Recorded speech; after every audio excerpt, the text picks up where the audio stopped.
ชนบทญี่ปุ่นจะมีความเงียบเป็นพิเศษในช่วงฤดูหนาวนะครับโดยเฉพาะช่วงเวลาที่หิมะกำลังตกผู้คนก็จะอาศัยอยู่แต่ภายในตัวบ้านนะครับไม่มีใครต้องการออกมาพบเจอกับความหนาวเย็นของหิมะวันนี้ผมจะพาทุกคนเดินรับชมบริเวณหมู่บ้านที่ผมได้มาซื้อบ้านอยู่ที่นี่นะครับในชนบทของเมืองนิชิวากิจังหวัดเฮโกะประเทศญี่ปุ่น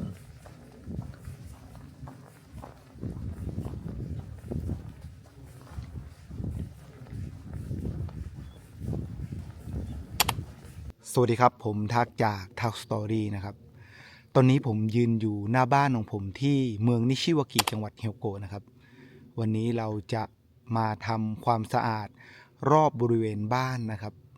วันนี้ก็น่าจะเสร็จนะครับแต่วันนี้อากาศหนาวเย็นนะครับอุณหภูมิติดลบ3องศาแล้วก็มีหิมะตกลงมาในช่วงเช้านะครับตอนนี้ก็ตกลงมาเล็กน้อยนะครับก็ถือว่าได้เห็นความสวยงามของบ้านหลังนี้ในฤดูหนาวนะครับที่ถูกปกคลุมไปด้วยหิมะนะครับถึงแม้ว่าจะไม่เยอะเท่าไหร่แต่ก็ยังมีให้เห็นนะครับที่เมืองนิชิวากิแต่ที่จริงแล้วผมไม่ต้องการหิมะที่บ้านหลังนี้นะครับเพราะว่าผมต้องการมาทำการเกษตรแล้วก็ปลูกพืชผักสวนครัวไทยที่นี่นะครับก็ไม่คิดว่าจะมีหิมะตกค่อนข้างเยอะเลยทีเดียวนะครับ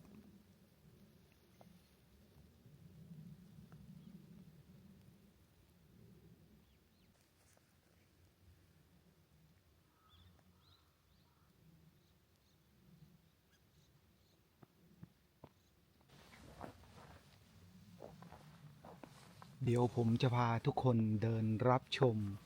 บรรยากาศและความสวยงามของหมู่บ้านที่เมืองนิชิวากิบ้านที่ผมได้มาซื้อบ้านอยู่ที่นี่นะครับ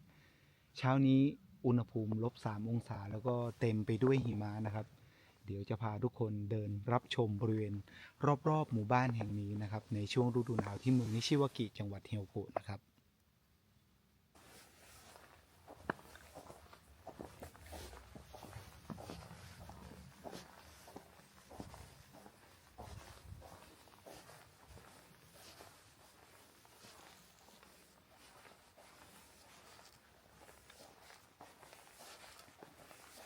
ดูจากสภาพถนนแล้วที่เต็มไปด้วยหิมะแล้วก็หลังคาก็เต็มไปด้วยหิมะผมคิดว่าหิมะน่าจะตกมาทั้งคืนนะครับแต่ไม่ได้ตกหนักเหมือนเขตพื้นที่ที่มีความหนาวเย็นที่หิมะจะเกาะตามหลังคาบ้านเรือนมากกว่านี้นะครับที่หมู่บ้านแห่งนี้ก็อยู่ในเขตอบอุ่นไม่ได้อยู่ในเขตที่หนาวมากนะครับแต่ว่าหิมะตกลงมาเนี่ยก็ถือว่าได้รับชมความสวยงามและวันนี้ผมจะพยายามพาท่านผู้ชมเดินชมให้ทั่วที่สุดเท่าที่ผมจะทำได้ในหมู่บ้านแห่งนี้นะครับการเดินรับชมหมู่บ้านในช่วงเวลาที่มีอากาศหนาวเย็นและหิมะกำลังตกอยู่เนี่ย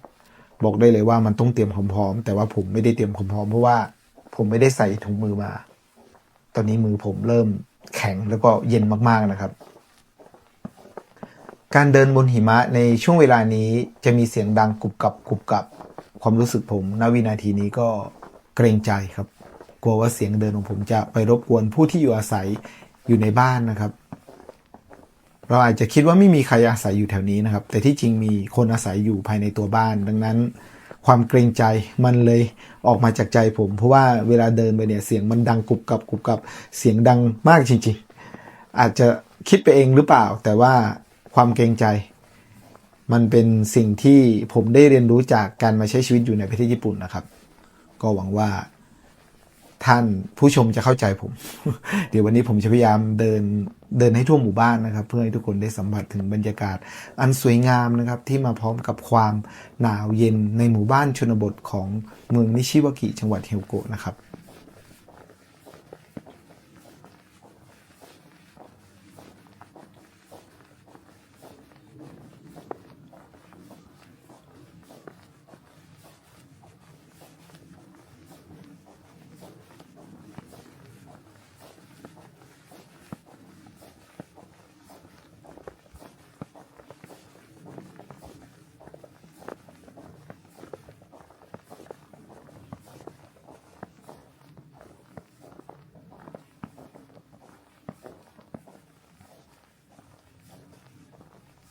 ชาวบ้านที่ยังอาศัยอยู่ในหมู่บ้านแห่งนี้อาชีพหลักก็คืออาชีพการเกษตรนะครับทำไร่ทำนาทำสวนก็เป็นอาชีพหลักของชาวชนบทในประเทศญี่ปุ่นนะครับแต่ที่นี่มีความพิเศษนะครับมีโรงงานขนาดเล็กโรงงานครอบครัวอยู่หลายโรงงานนะครับออกไปด้านนอกที่อำเภอนิชิวากิก็เต็มไปด้วยโรงงานขนาดใหญ่นะครับก็ถือว่าเป็นหมู่บ้านที่ยังอยู่ในเขตที่ยังมีลมหายใจไม่ใช่เป็นหมู่บ้านร้างเพราะว่ายังมีผู้คนอาศัยอยู่นะครับ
ที่หมู่บ้านแห่งนี้ไม่มีร้านกาแฟสวยๆหรือว่าร้านขายของนะครับเป็นหมู่บ้านที่ผู้คนมาพักอาศัยอยู่จริงๆดังนั้นความเงียบมันจะเงียบมากในเวลาที่มีหิมะตกนะครับความรู้สึกของผมตอนนี้เหมือนโลกทั้งใบได้ปิดสวิตช์เสียงลงนะครับผมสามารถได้ยินเสียงหัวใจของผมนั้นเต้นแรงมากเพราะว่าอากาศอาจจะหนาวนะครับแล้วก็เดินด้วยบ้านญี่ปุ่นตามชนบทผมชอบต้นไม้นะครับต้นไม้ที่เขาตกแต่งสวยงามมากนะครับก็อยากจะมีแบบนี้ไว้ที่บ้านเหมือนกันนะครับแต่เห็นค่าใช้จ่ายในการตกแต่งดูแลต้นไม้แบบนี้แล้วก็ต้องบอกคำเดียวว่าเอาไว้ก่อนนะครับไม่อยากจะเพิ่มรายจ่ายนะครับตอนนี้ต้องเพิ่มรายรับอย่างเดียวนะครับเพราะว่าทุกวันนี้มีแต่รายจ่ายการมารีโนเวทบ้านที่นี่ก็มีแต่รายจ่ายนะครับยังไม่มีรายรับเข้ามาเลยแต่มันคือความสุขนะครับความสุขที่ได้มาใช้ชีวิตในชนบทตามที่ผมได้ฝันเอาไว้นะและหมู่บ้านแห่งนี้ก็ตอบโจทย์นะครับเป็นหมู่บ้านที่เงียบสงบนะครับและอยู่ไม่ไกลเมืองด้วยนะครับสามารถขับรถเข้าไปซื้อของก็ใช้เวลาไม่เกิน10นาทีนะครับจะไปโรงพยาบาลก็ไม่เกิน10นาทีเป็นโรงพยาบาลใหม่และสวยด้วยนะครับขับรถผ่านมาละและในตัวอำเภอก็มีร้านค้ามีซูเปอร์มาร์เก็ตใหญ่ๆให้ผมได้ไปช้อปปิ้งก็ถือว่าครบครันนะครับสำหรับหมู่บ้านที่นี่นะไม่ได้เป็นหมู่บ้านไกลปืนเที่ยงที่ห่างไกลความเจริญเหมือนโซนเกียวโตที่ผมไปดูมานะครับโหแทบจะไม่มีร้านค้าต้องบอกว่าไม่ใช่แทบจะไม่มีคือไม่มีร้านค้าเลยโอ้โหเราไปดูแล้วถ้าเราซื้อแถวนั้นนี่คงลำบากมากๆในการใช้ชีวิตแต่ที่หมู่บ้านแห่งนี้หายห่วงครับเพราะว่ายังมีบ้านหลายๆหลังนะครับที่ถูกสร้างขึ้นมาใหม่นั่นหมายถึงว่าคนหนุ่มสาวนะครับได้มาสร้างบ้านใหม่อยู่ที่นี่ดังนั้นผมไม่ต้องกลัวเหงานะครับเพราะว่ายังมีผู้คนอาศัยอยู่เยอะนะครับถึงแม้ว่าบ้านหลายๆหลังจะถูกปล่อยทิ้งร้างไปแต่นั่นไม่ใช่เป็นประเด็นเพราะว่าไม่ว่าที่ญี่ปุ่นหรือว่าประเทศไทยตามชนบทก็เป็นบ้านร้างนะครับมีเยอะเพราะว่าเศรษฐกิจเปลี่ยนไปสังคมเปลี่ยนไปนะครับมันเป็นกันทุกที่ทั่วโลกนะครับไม่ได้เป็นเฉพาะที่ญี่ปุ่น แต่ที่ญี่ปุ่นมันอาจจะเห็นชัดเจนกว่าเพราะว่าเขาล้ำหน้าเราไปเยอะในเรื่องของผู้สูงอายุนะครับอีกไม่นานนะครับประเทศของเราก็ตามมาติดๆแล้วนะตอนนี้ตามต่างจังหวัดก็เห็นบ้านล้างเยอะนะครับเพราะว่าลูกหลานก็ย้ายไปอยู่ในเมืองไปทำงานหรือว่าปีหนึ่งกลับมาครั้งหนึ่งถ้าพ่อแม่เสียชีวิตแน่นอนบ้านก็จะกลายเป็นบ้านร้างทันทีมันก็เปลี่ยนไปตามยุคตามสมัยนะครับสังคมบนโลกใบนี้เราหนีมันไม่พ้นนะครับ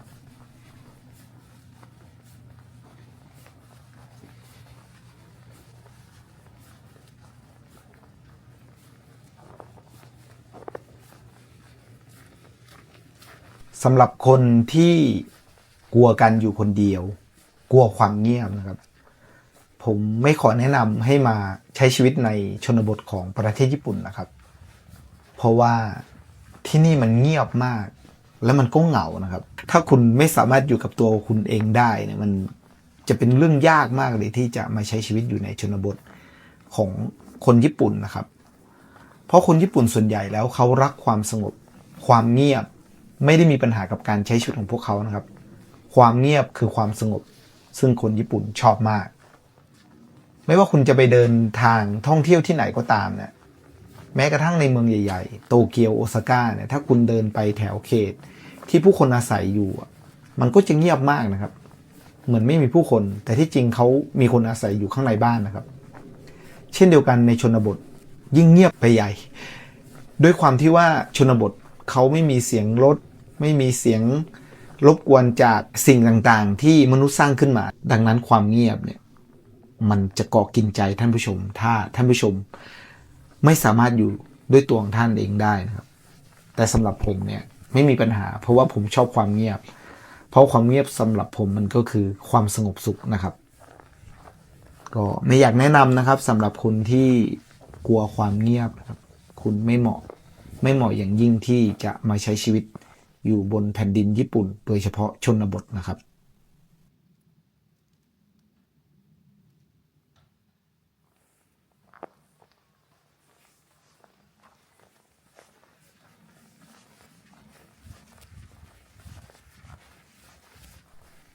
ตอนนี้หิมะยังไม่หยุดตกนะครับผมก็กำลังเดินรับชมความเงียบสงบและความสวยงามในฤดูหนาวที่มีหิมะกำลังตกอยู่นะฮะแต่ทุกครั้งที่ผมมองเข้าไปในบ้านเรือนของผู้คนที่อาศัยอยู่ที่นี่ประตูหน้าต่างถูกปิดมิดชิดเพื่อหลบหนีความหนาวเย็นใช่ไหมครับมองเข้าไปแล้วมันก็อดคิดไม่ได้ว่านี่เป็นบ้านร้างหรือเปล่านะครับแต่ในความเป็นจริงแล้วบ้านแต่ละหลังเนี่ยอาจจะมีใครสักคนหนึ่งที่กำลังอาศัยอยู่ข้างในอาจจะเป็นคุณตาคุณยายที่กำลังนั่งจิบชากาแฟพูดคุยกันหรือว่าอาจจะเป็นใครสักคนหนึ่งที่กำลังนั่งอยู่อย่างเหงาๆอยู่เดียวดายคนเดียวก็ได้ใช่ไหมครับในอดีตที่นี่เต็มไปด้วยผู้คนใช่ไหมครับมีเด็กออกมาวิ่งเล่นตามสวนสาธารณะมีร้านค้าเต็มไปหมดตามท้องถนนที่เราเดินผ่านแต่ปัจจุบันนี้มันเหลือเพียงความเงียบเหงานะครับและอดีตกับเรื่องราวที่ผ่านมาของผู้คนที่เคยอาศัยอยู่ที่นี่และยังอาศัยอยู่นะครับผมก็เป็นเพียงแค่ผู้ที่มาอาศัยอยู่ใหม่ใช่ไหมครับต้องการหลีกหนีความวุ่นวายจากเมืองใหญ่และต้องการที่พักใจดังนั้นบ้านหลังที่ผมซื้อหลังนี้จึงเป็นสถานที่ที่ผมจะใช้มาเติมพลังมาแชทแบตให้กับพลังงานของชีวิตของตัวเองให้กลับมามีความเข้มแข็งเพื่อที่จะได้กลับไปต่อสู้กับโลกที่วุ่นวายในเมืองโอซาก้าได้ใช่ไหมครับความสุขของแต่ละคนนั้นมันไม่เหมือนกันนะครับบางคนอาจจะชอบอยู่กับสังคมที่มีแต่ผู้คนมีแต่เสียงรถเสียงผู้คนที่คุยกันวุ่นวายอาจจะชอบแบบนั้นก็ได้แต่สำหรับผมนั้นผมชอบความเงียบสงบนะครับเพราะว่ามันทำให้เราได้อยู่กับตัวเองและได้คิดวิเคราะห์กับเรื่องราวที่ผ่านมาการที่เราไม่ได้อยู่กับตัวเองเนี่ยเราก็จะไม่รู้จักกับตัวเองเราก็จะไม่รู้จักโลกที่แท้จริงการได้มาอยู่ในสถานที่เงียบๆบางครั้งมันก็ทำให้จิตใจเรานั้นสงบและก็สามารถปรงกับชีวิตได้นะครับเมื่อก่อนผมเป็นคนบ้าพลังนะครับอยากจะประสบความสำเร็จ อยากจะมีเงินเยอะๆนะครับแต่สุดท้ายแล้วสิ่งที่ผมพยายามทำมามันก็ไม่ใช่คำตอบที่จะทำให้ผมมีความสุขได้แบบ100%เต็มนะครับก็ต้องศึกษาและเรียนรู้ตามคำสั่งสอนของพระพุทธองค์นะครับเดินทางสายกลางนะครับไม่ต้องรีบไม่ต้องเร่งไม่ต้องแข่งอะไรกับใครทั้งนั้นนะครับใช้ชีวิตในแต่ละวันของเราให้มีความสุขนะครับคนที่จะชนะโลกใบนี้ได้ต้องเรียนรู้และเข้าใจมันจริงๆนั่นก็คือเดินทางสายกลางปล่อยวางอย่ายึดติดอย่ายึดมั่นถือมั่นนะครับวันนี้อาจจะมาในแนวสายธรรมะปล่อยวางแต่จริงๆแล้วมันเป็นอย่างนั้นจริงๆนะครับในอดีตนั้นผมมีความตั้งใจมากเลยที่อยากจะร่ำรวยอยากจะมีเงินอยากจะมีนู่นมีนี่อะไรเงี้ยพยายามต่อสู้ทุกสิ่งทุกอย่างนะสุดท้ายแล้ว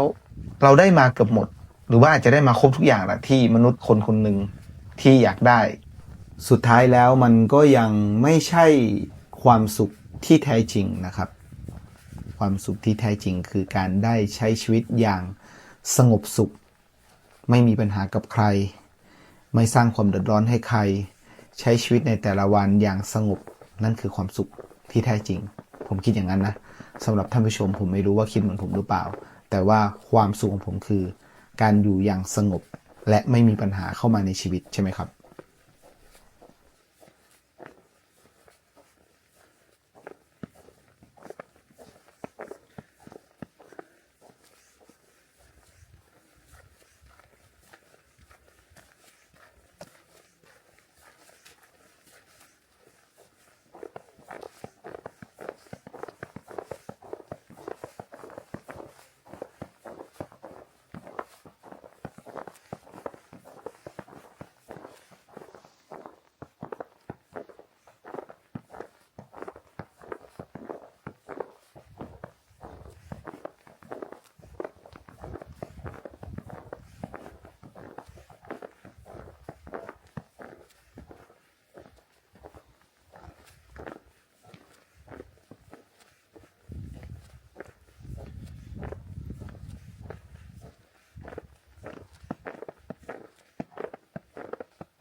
เดินไปเดินมาก็คิดว่าคงเดินไม่ทั่วหมู่บ้านนะครับเพราะว่าอากาศหนาวมากณตอนนี้หิมะก็ยังคงตกลงมาเบาๆเกาะบนหลังคาบ้านเกาะกิ่งไม้เกาะบนป้ายถนนเก่าๆมันไม่ได้พยายามจะสวยงามนะครับแต่ว่ามันสวยด้วยตัวของมันเองและนี่คือความสวยงามทางธรรมชาตินะครับที่มาพร้อมกับความหนาวเย็นหลายคนอาจจะชอบแต่ก็มีหลายคนที่ไม่ชอบใช่ไหมครับ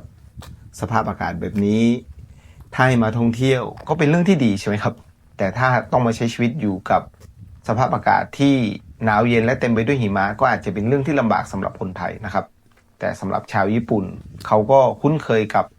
สภาพอากาศในฤดูหนาวนะครับชั่วโมงนี้อาจจะนั่งดู Netflix จิบชากาแฟอยู่ในบ้านก็ได้นะครับเป็นความสุขของชาวชนบทของคนญี่ปุ่นนะครับ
สำหรับท่านใดที่มีโอกาสเดินทางไปท่องเที่ยวตามชนบทหรือว่าในหมู่บ้านของคนญี่ปุ่นนะครับผมอยากให้ทุกคนนั้นเคารพสถานที่เคารพผู้คนที่อาศัยอยู่ที่นั่นนะครับด้วยการไม่ส่งเสียงดังไม่สร้างความเดือดร้อนไม่สร้างความวุ่นวายให้กับผู้ที่อยู่อาศัยนะครับอย่าพูดคุยกันเสียงดังอย่าถ่ายรูปในจุดที่ไม่สมควรถ่ายอย่าถ่ายรูปติดป้ายหน้าบ้านที่มีชื่อผู้คนนะครับหรือถ้าเราเจอผู้คนเราก็ควรจะทักทายและขออนุญาตก่อนจะเป็นสิ่งที่ดีที่สุดนะครับการเคารพสิทธิ์การเคารพผู้คนที่อาศัยอยู่ในพื้นที่ต่างๆเนี่ยเป็นสิ่งที่สำคัญมากและมันเป็นมารยาททางสังคมของชาวญี่ปุ่นนะครับเราไม่ควรทำความวุ่นวายให้กับผู้คนที่อาศัยอยู่ในพื้นที่ที่เราเดินทางไปท่องเที่ยวนะครับการเดินทางรับชมหมู่บ้านของผมต้องใช้เวลาทั้งวันนะครับถ้าจะให้ผมรีวิวทั่วทุกมุมทุกซอยในหมู่บ้านแห่งนี้นะครับผมคงไม่มีเวลามากพอนะวันนี้ผมมีโปรแกรมที่จะต้องรีโนเวทบ้านนะครับในส่วนการเคลียร์พื้นที่รอบตัวบ้านและรอบโรงงานนะครับก่อนที่จะปรับภูมิทัศน์แต่งสวนสไตล์ญี่ปุ่นแล้วก็สไตล์โมเดิร์นที่ผมได้วางแผนเอาไว้ละตอนนี้ทีมงานช่างก็มารอผมอยู่ที่โรงงานนะครับพวกเรากำลังจะประเมินดูว่าวันนี้จะทำงานต่อได้ไหมนะต้องไปพูดคุยกันอีกทีหนึ่งนะครับ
และทั้งหมดนี้คือบรรยากาศ